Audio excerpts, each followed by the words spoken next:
Welcome to the second part of the unit Introduction to German Private Law.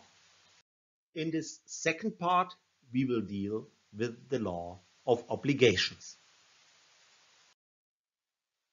The law of obligations in German Schuldrecht is regulated in sections 241 to 853 of the Civil Code. As its name implies, the law of obligations regulates obligations. In other words, debtor-creditor relationships. An obligation is a legal relationship in terms of which one person is entitled to demand some performance or some benefit, Leistung, from another person, so called in section 241 BGB. The person who owes performance is called the debtor, Schuldner. The person to whom performance is owed is called the creditor, Gläubiger. Legal obligations must be distinguished from mere social agreements which do not aim at the creation of legal rights. Basic provisions of the law of obligations are contained in the second book of the Civil Code. Although it is not formally divided into two sections, for practical purposes, the second book can be seen as consisting of a general part and a special part. The general part contains provisions which in principle apply to all obligations. The special part contains special rules for various particularly important types of obligations and contracts. Additional rules relating to legal obligations can be found scattered through the Civil Code. Furthermore, other statutes, such as the Product Liability Act, Produkthaftungsgesetz, contain specialized rules which are often aimed at regulating situations in which inequality of bargaining power is a problem. The Commercial Code, Handelsgesetzbuch, abbreviated HGB, provides special rules regulating obligations between business people. The very underlying presumption of the law of obligations are a particularly clear instance of the dynamic character of legal development in the private sphere.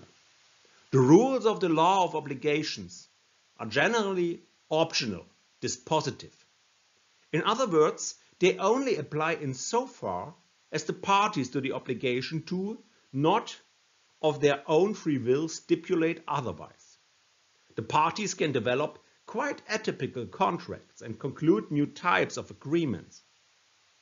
This is an expression of the constitutionally guaranteed freedom of contract and of private autonomy.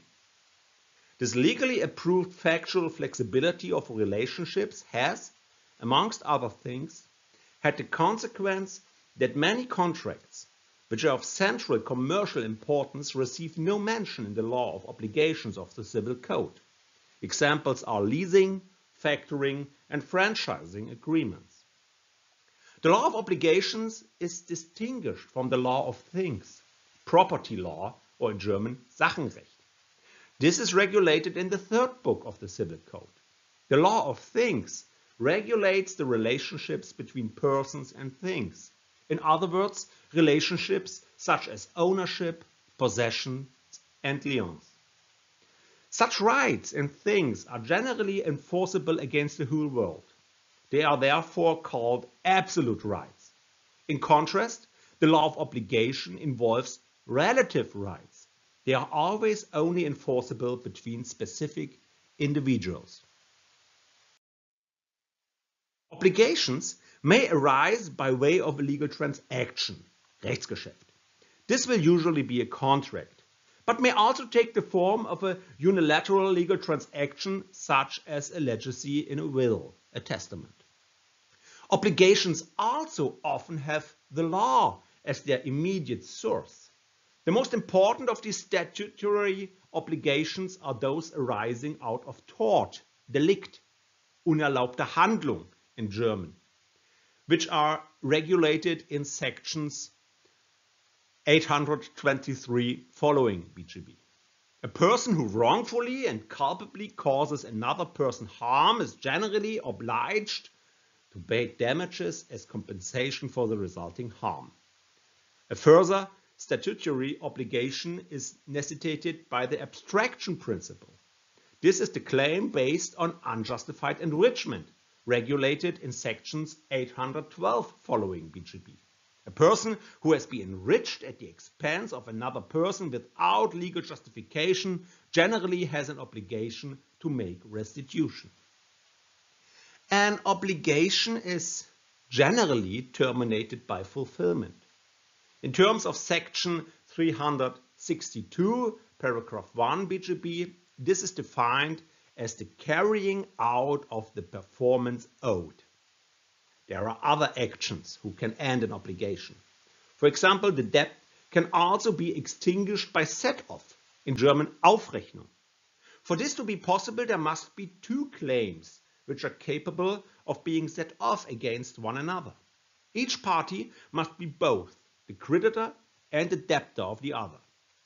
If one of them then declares that he or she is setting off two claims off against one another, then the two claims are extinguished to the extent that they are for the same amount, regulated in sections 387 following BGB.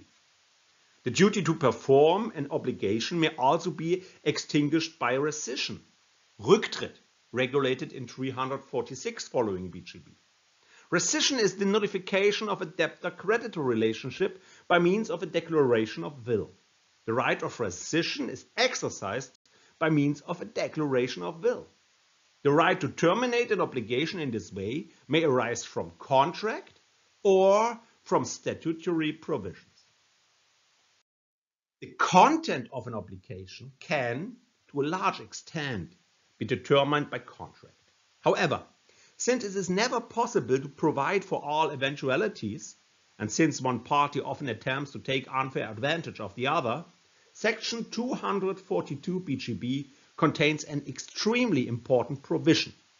The debtor is obliged to perform the obligation in accordance with good faith, with due regard to normal business practice.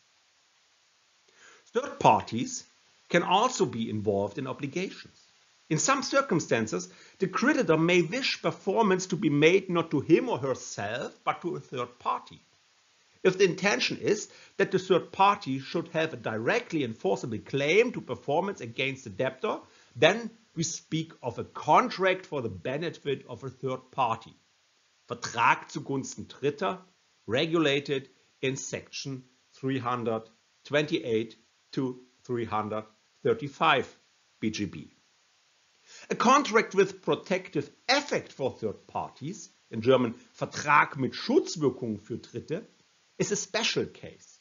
In such contracts, the primary contractual obligations are between the parties privy to the contract, but certain secondary obligations of one of the parties also operate in favor of third parties not privy to the contract. Examples are the duties of the landlord to act carefully and to provide information and warnings of danger to members of the tenant's family. Although they are not themselves parties of the contract, these persons have an independent right based on the lease to sue the landlord for damages if, for example, they suffer harm due to a negligent failure to maintain the staircase. Often the debtor does not perform the obligation in person, but instead makes use of a third person to perform the obligation for him or her. This option is opened to the debtor so long as there is no express agreement to the contrary, and so long as the surrounding circumstances do not give rise to an implied term to the contrary. This third person is called Erfüllungsgehilfe. That is someone charged with the performance of an existing obligation. If the debtor chooses to make use of an Erfüllungsgehilfe, then the debtor is liable for the wrongful acts of this person, just if they were his or her own. Section 278 BGB. The relationship of the Erfüllungsgehilfe to the debtor is not necessarily one of social dependency. For example, He or she need not to be an employee of the debtor. Thus, among other firm acting as another firm acting as a subcontractor may be the Erfüllungsgehilfe. Another topic are damages, in German Schadensersatz. A person liable in damages must restore the state of affairs which would have existed had the circumstances giving rise to the obligation to make compensation not come around. Section 249 BGB. The essential idea is thus that there should be restitution in kind, in German Naturalrestitution, so as to restore the prior situation. If this is not possible, or if the debtor does not perform in good time, then appropriate compensation in money takes its place. The damage which is to be made good includes any loss of profits which might have been suffered. Immaterial harm, such as damage to reputation or loss of enjoyment of life, can be replaced by an award of money only in special cases. For example, in cases of infringement of general rights of personality, allgemeines Persönlichkeitsrecht, or in cases of bodily harm. Sometimes there are irregularities in the performance of a contract. We call them Leistungsstörungen. We speak of irregularities in the performance of a contract when for some reason the contract is not performed in accordance with its terms. If the debtor fails to meet an obligation, then the creditor can claim compensation for the resulting loss on the basis of Section 280 BGB or withdraw from the contract. The most important term in this context is the term of Pflichtverletzung. It is used in Section 280, paragraph 1 BGB in a generic form, with a generic meaning for all irregularities in the performance of contracts. Section 280, paragraph 1 BGB sets common prerequisites for damages stemming from all forms of irregularity caused by Pflichtverletzung. Additional conditions for damages arise from the reference in this section to other sections. This depends on the Pflichtverletzung in the particular case. There are special rules for the impossibility of performance and the failure to perform within the prescribed time. The first one is called Unmöglichkeit, the second one Verzug. There are obligations similar to contracts, which come into effect without a legal transaction. These obligations are called quasi-contractual because the same principles apply to liability for breach of duty as to contractual obligations. A relationship with legal duties can already come into existence with the commencement of contractual negotiations or through similar business contacts. An example: A enters B's fashion shop to look for the latest fashion. B had wet mopped the floor shortly before. A slips on the wet floor and breaks his arm. B is liable for damages. The Civil Code has provided special rules for certain typical types of contract. To a very large extent, these rules are at the disposition of the parties. Dispositive law. That means they apply only insofar as the parties to the contract do not make provision to the contrary. This means that in practice one often encounters hybrid contracts, which combine elements of various different standard contracts, such as a contract which combines elements of sale and lease. In addition, many new types of contracts have been invented since the Civil Code came into force in 1900. As yet, the rules relating to such contracts have not been subjected to comprehensive codification. Here too, the whole or the law of contract is subject to the principle of private autonomy entrenched in the Constitution.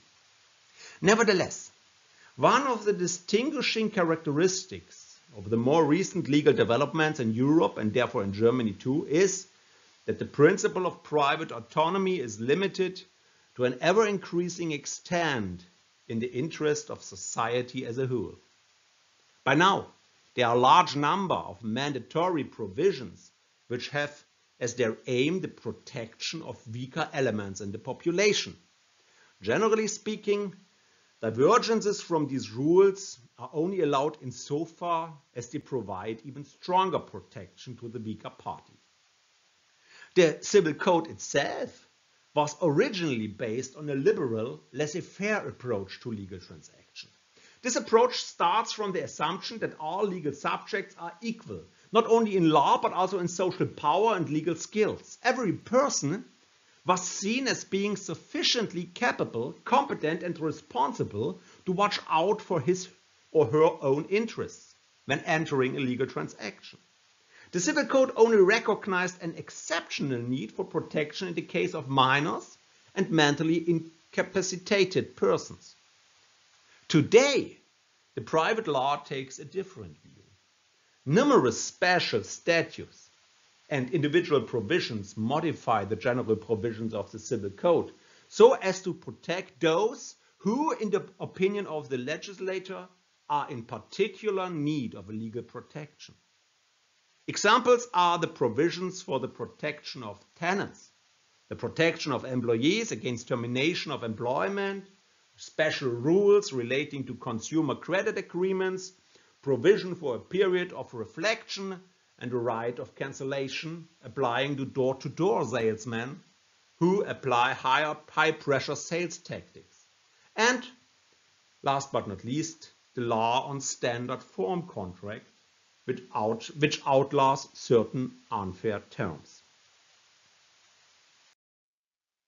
The Civil Code places the contract of sale, Kaufvertrag, at the start of its catalogue of specially regulated contracts.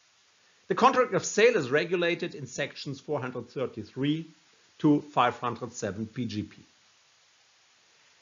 The contract of sale is practically the most important contract in modern commercial societies.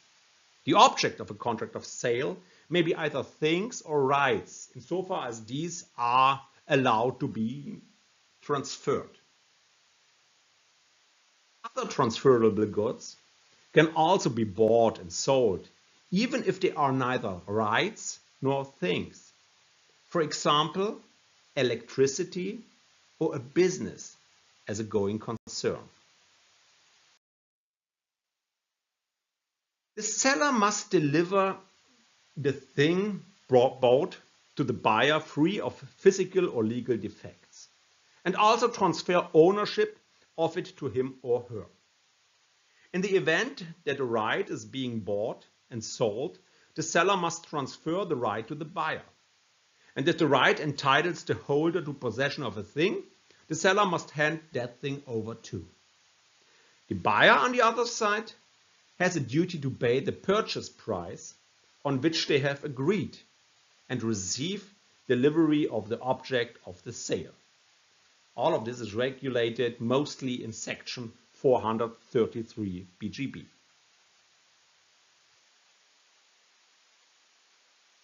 A sale is thus in essence the exchange of a thing or a right for money. If one thing is exchanged for another, or if a right is exchanged for another right, then it is a case of barter, in German Tauschvertrag. The legal definition of a contract of sales and the obligations of the seller and the buyer also give clear expression to the principle of abstraction, Abstraktionsprinzip, and the principle of separation, Trennungsprinzip. The conclusion of a valid contract of sale does not cause ownership to pass. There is no automatic change in position from the point of view of the law of property. The contract of sale is merely the causal transaction.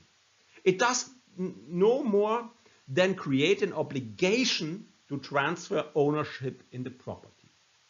Vice versa, if ownership has already been transferred, pursuant to a contract of sale which proves to be void, then an obligation exists to retransfer ownership to the original owner in terms of the law of unjustified enrichment, as form as restitution, regulated in section 812 following BGB. In other words, there is no necessary relationship between the passing of ownership and the validity of the contract of sale. As a general rule, a contract of sale is valid without complying with any formal requirements. Only in a limited number of cases is execution by notarial deed necessary, so-called notarielle Beurkundung. The most important case is the purchase and sale of land, regulated in section 311b BGB.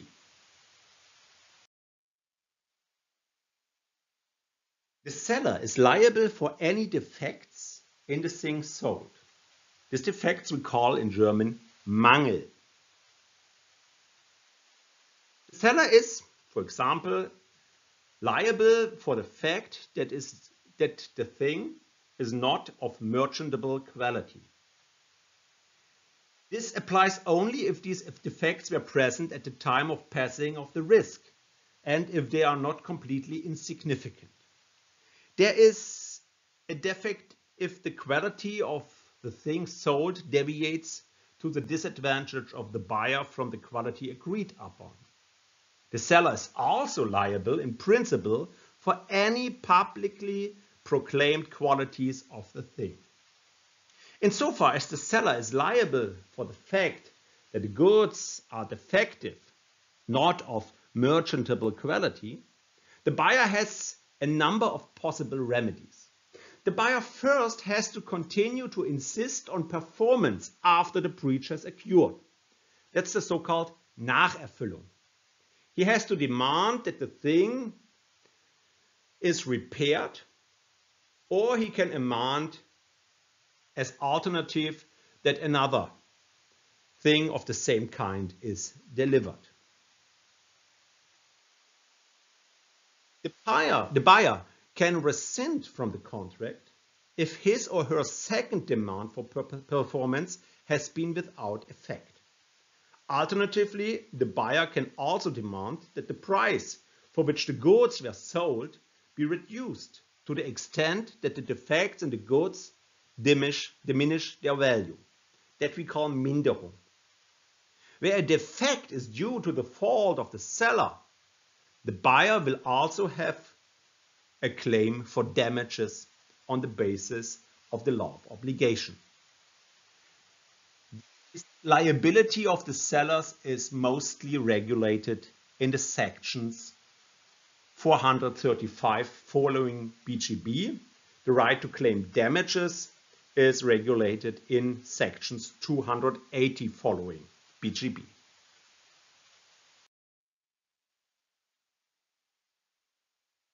There are numerous forms which the contract of sale may take. A conditional sale under reservation of ownership is a particularly common form. In German we call this Kauf unter Eigentumsvorbehalt, regulated in section 449 BGB. Often the purchase price is to be paid in these cases in installments. A frequent term of such contracts is that ownership of the goods in question should only pass on the payment of the last installment, even although the buyer has been given possession of the goods beforehand. On payment of the last installment, the buyer automatically becomes the owner of the goods. If the buyer does not make the payments in accordance with the terms of the agreement, then the seller may rescind the contract and demand the return of the subject matter. Let's take a look on other types of contracts. A contract of donation, in German Schenkung, is also a bilateral contract. In such a contract, the one party binds him or herself to enrich the other party out of his or her estate without receiving any consideration in return, regulated in section 516 BGB. To be enforceable, the offer, in contrast to the acceptance of it, must be made by way of a notarial deed, notarielle Beurkundung. However, even if the promise was not made in this form, it will become binding as soon as it has been performed. Performance heals the formal defect in this case. Section 518 BGB. A promise of donation, which is made subject to the condition that the donee outlives the donor, is called a donation in contemplation of death. Schenkung von Todeswegen, regulated in 2301 BGB. Such donations are subject to the formal requirements of the law of succession. Lease and hire, in German both called Miete, involve giving the use of a thing in exchange for payment. The contract of Pacht, in contrast, includes not only the right to use a thing, but also the right to appropriate its fruits. For example, the Pacht of a farm will also include the right to sell the pigs once they have been fattened for the market, or to sell timber cut in the farm's plantation. In contrast to a lease, Miete, Pacht can also apply to a right or to a whole business as a going concern. A particular form of lease, Miete, which is not regulated in the civil code, is the leasing agreement, which is in German also called leasing. The conferment of a right to use a thing without payment or other considerations constitutes a contract of loan, Leihe in German. Another kind and meaning of the term loan is the so-called Darlehen. This is a contract under which a lender or loan provider transfers either money or fungible terms, we call this loan of kind, to a borrower for ownership, and the borrower is obligated to return items of the same type, quality and quantity to the lender after the expiry of time or termination. The civil code includes special regulations for money loans issued to consumers. Contract of service, in German Dienstvertrag, regulated in section 611 following BGB, the employer promises to pay the employee and the employee promises to work for the employer.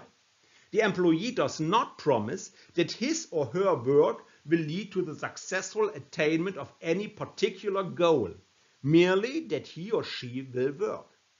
The social significance of the contract of employment lies primarily in labor law, where it has been subject to numerous modifications and been divided into different forms by specialized rules.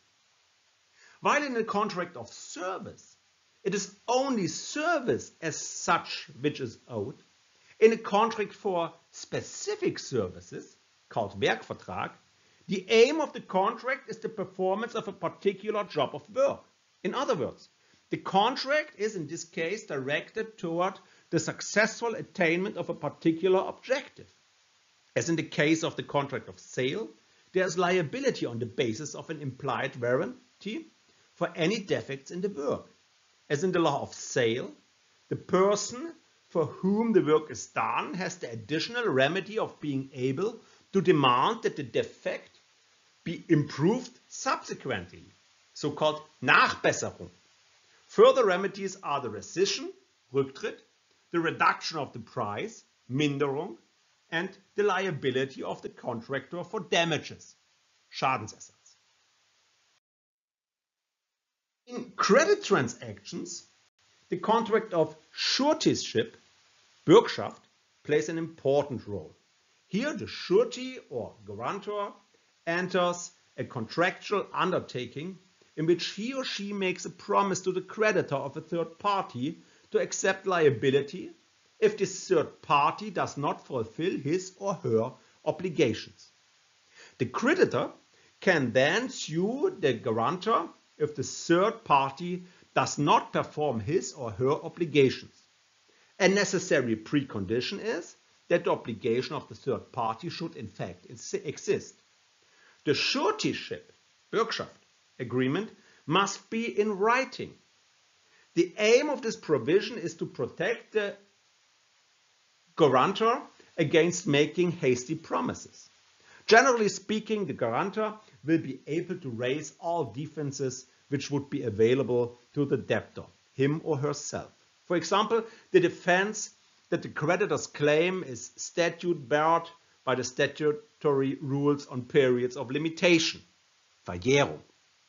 If the guarantor performs the obligation in place of the debtor, then the creditor's rights against the debtor pass to the guarantor by operation of law, and the guarantor can then attempt to recover the amount from the debtor.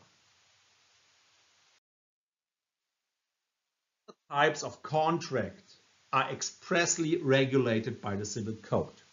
These include, for example, mandates to act on someone's behalf without payment. We call this Auftrag. Contracts to act as a managing agent, Geschäftsbesorgung. Contracts of deposit or bailment, Verwahrung. Brokerage agreements, Maklervertrag. Or a contract with a tour operator called Reisevertrag.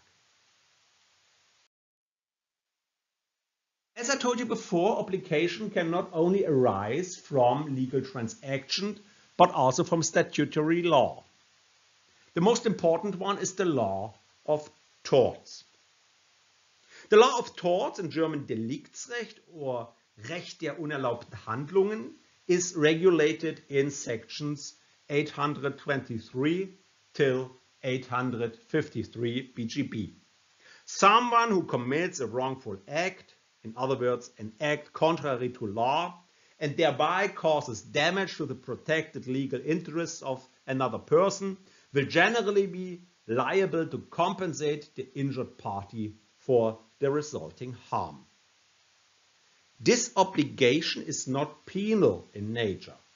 Ethical reproach, penance for the deed, and attempts to reform the perpetrator are left to the criminal law. In private law, the issue is simply compensation for the harm suffered. Generally speaking, it must be proved that the tortfeasor acted culpably, that is, deliberately or negligently, before he or she will be held liable to pay damages. Only then can the tortfeasor be said to be responsible for the harm. The tortfeasor may, however, be liable in some cases on the basis of a type of strict no-fault liability, which we call Gefährdungshaftung.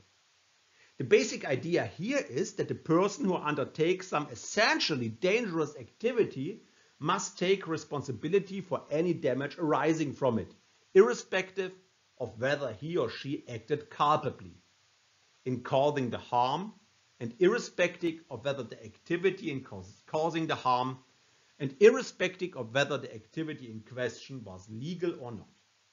Such strict liability exists, for example, for the owners of motor vehicles in traffic accidents.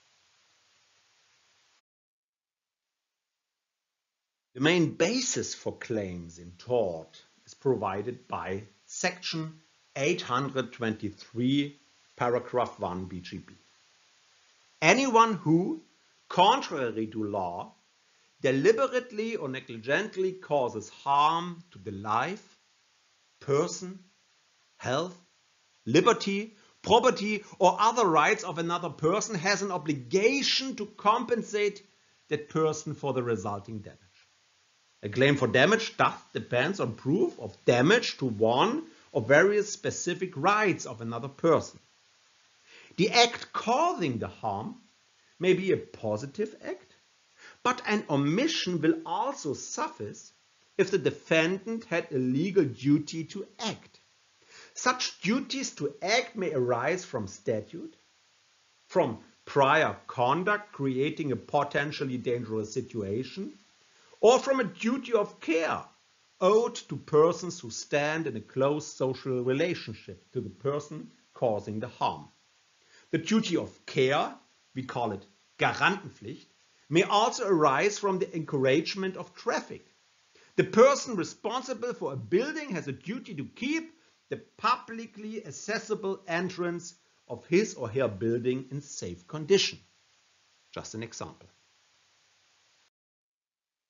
The infringement of rights and the resulting damage must be attributable to some culpable act on the part of the defendant. To make a determination on this point, the private law applies the so-called adequacy theory, in German Adäquanztheorie. This is a test for remoteness. According to the theory, only those causes which according to everyday experience may lead to the damage in question are adequately causal and therefore attributable to the defendant. Highly improbable and thus unusual chains of events generally will not form an adequate basis for imposing liability. In cases where the rights expressly named in section 823, paragraph 1 BGB are infringed, there is a rebuttable presumption that the act causing the harm was wrongful. It is then up to the defendant to raise some ground of justification, such as self-defense, Notwehr, or use of force in defense of property, Selbsthilfe, or the consent of the claimant, called Einwilligung.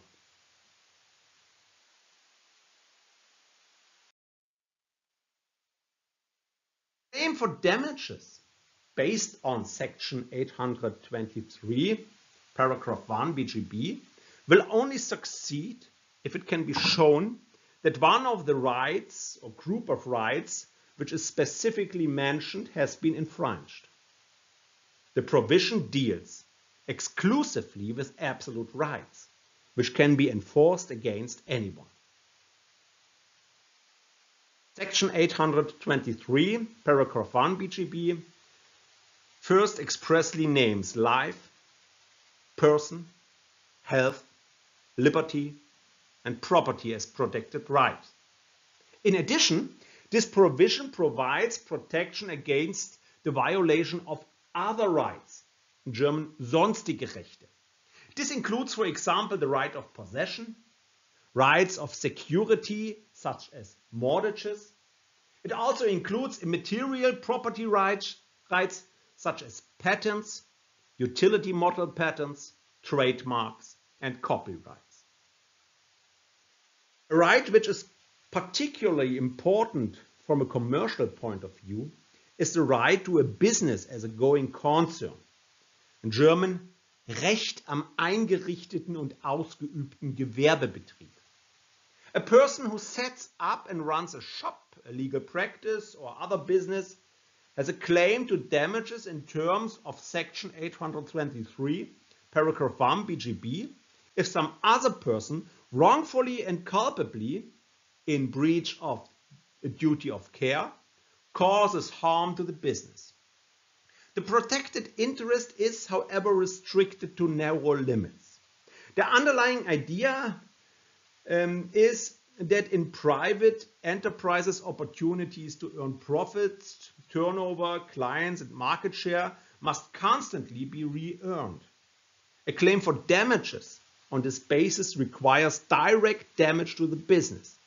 The act complained of must thus relate specifically to the business. If a business is brought temporarily to a halt due to a negligent interruption of the water supply in the entire area by workers building a road, this requirement of specific relation to the business will not be satisfied. A matter which has especially aroused public interest in this respect is the comparative evaluation of products, which is undertaken by many consumers' publications. Such comparative evaluations can indeed be damaging to a business and can thus be the tort of damaging the business as a going concern. However, when such a comparisons are based on careful and objective analysis, then the act of damaging the going concern will not be wrongful and an action for damages will fail. Another protected other rights is the general right to protection of the personality. In German, Allgemeines Persönlichkeitsrecht, APR. This falls, as I told you, also under other rights in the sense of section 823, paragraph 1 BGB. This right has a constitutional basis in the basic law in articles 1 and 2. This means that a person who has been defamed or otherwise been injured by attacks on his or her honor, for example by being the objective of insults, vilification or exaggerated public criticism, can claim damages. The same applies where a person's name or image has been misused, particularly for advertising purposes. Finally, the general right to protection of the personality can give a claim to damages where there has been an invasion of privacy. For example, when secret tape recordings have been made and used wrongfully. The causes of action for torts set out in the Civil Code are all directed at the provision of damages as compensation for harm already suffered. Often this will be an unsatisfactory remedy for the person affected. For example, when harm has not yet occurred but is imminent. His or her interest is then in demanding that the other party desist from the potentially harmful course of action so that the harm does not occur in the first place. For example, if one person is making untrue defamatory statements about another, the aggrieved party will not only want damages for the harm already done, but also some way of preventing the continued spread of the defamatory statements. The appropriate remedy is then a prohibitory injunction, in German Unterlassungsanspruch. The Civil Code makes express provisions for prohibitory injunctions in certain special cases. The courts have recognized the general possibility for granting an injunction to protect the absolute rights dealt with in section 823 BGB, for example, liberty, life, health, or the general personality right, or the rights in a business as a going concern. An injunction will be granted if there is a serious danger of harm from a wrongful act on the part of the respondent. It is not necessary to establish culpability on the part of the respondent. Similar, the removal of a continuing nuisance can be ordered by a mandatory injunction, in German Beseitigungsanspruch. That's all what you need to know from the law of obligations. In the third and last part of this unit, I will tell you something about property law, family law, law of succession, and the special forms of private law.